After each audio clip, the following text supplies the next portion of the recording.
They're ideological to the core, and they're very oddly applied.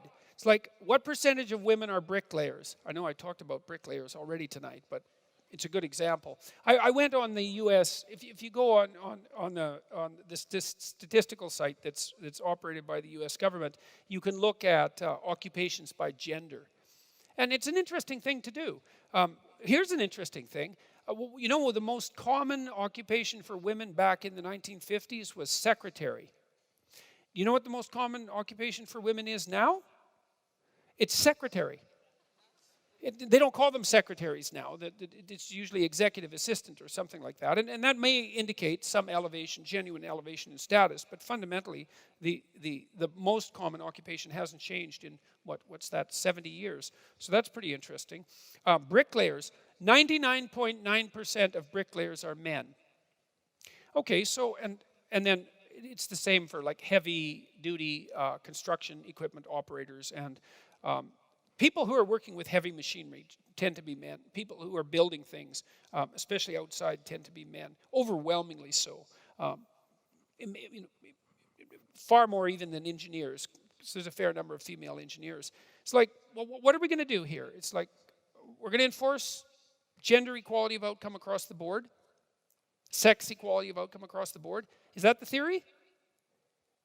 And how are we going to do that? Exactly. Or are we going to just do it hit and miss? It's like, oh, well, it's policemen this year. Well, how about bricklayers? It's like, why don't we pass a law, like tomorrow, that now 50% of bricklayers have to be women? It doesn't bloody well matter if the women want to be bricklayers. That's irrelevant. Who says anything about want? It's like, the only reason that women don't want to be bricklayers is because they've internalized their misogyny. Right? Well, that's the standard answer for that sort of gender inequality. And where is it going to stop?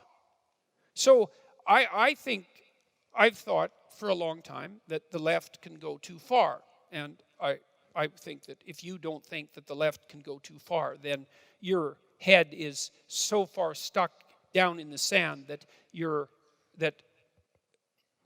I need an ending for that metaphor. I was thinking about something far ruder and just made it polite. Anyways, I guess that's the ending to it. Obviously, the left can go too far. The 20th century is a testament to that. Venezuela is a testament to that. Okay, so when does the left go too far? Because the left isn't particularly interested in answering that question. And I would say the left goes too far when they insist upon equality of outcome legislation. Now, equality of opportunity is a different thing, because I think that if you have any sense, imagine that you're just greedy, and self-centered, and that you want the most for you. So we won't be too optimistic about your motivations. And I don't think that most people are like that, by the way. I think that people are, by and large, pretty good at reciprocal interactions, and they do like to have nice things for themselves, but they're often hard on themselves. But they care about the people they love, and they care about their families, and they're pretty good at reciprocal interaction with other people too. So I don't think we are just innately selfish to the core. It doesn't work.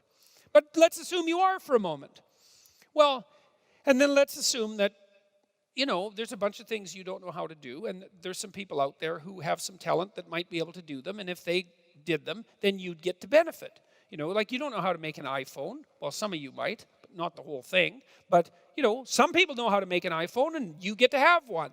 And so stopping someone who could make an iPhone from making one for some arbitrary reason because of their sex or their ethnicity or their race just seems completely counterproductive.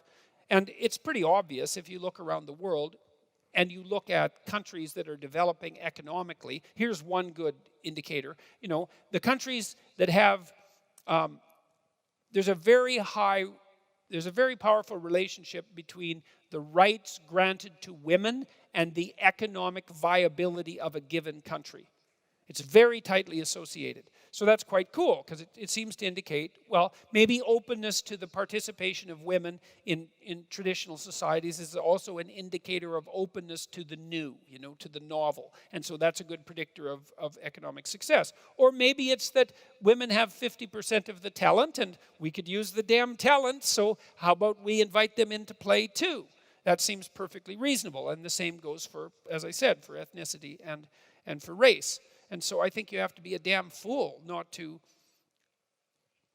open up the hierarchies to those who are competent, right? To the maximal possible degree, and that it's an error not to do that. But to insist that the outcome is the same, it's like, it's vile as far as I'm concerned, for a variety of reasons. The first reason is, there's no indication that any attempt to do that in the 20th century ended up in any other manner than catastrophe.